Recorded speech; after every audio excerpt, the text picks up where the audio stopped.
I am utilizing the Bit Integrations plugin to establish a connection between these two platforms. Let's go to Bit Integration Dashboard. Now click Create Integration. Now search and select trigger, which is Fluent Forms.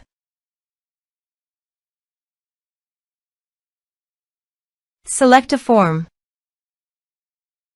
Click Next. Now search and select an action ClinchPad. Give here ClinchPad API token. So please visit ClinchPad API token.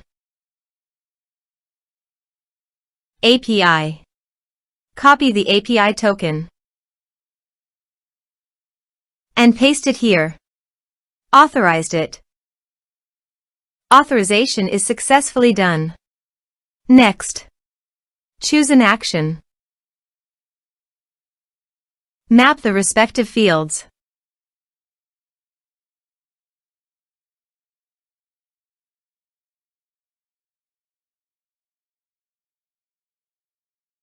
You can add actions by checking the box.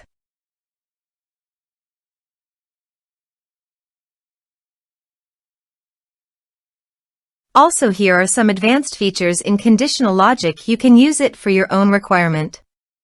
Click on Next. Finish and save it.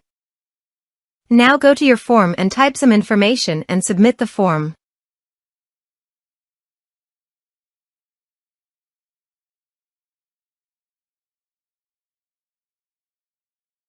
The form is successfully submitted. Now go to your ClinchPad site, More, Contacts. Here you can see the data came successfully in ClinchPad. Thanks for watching.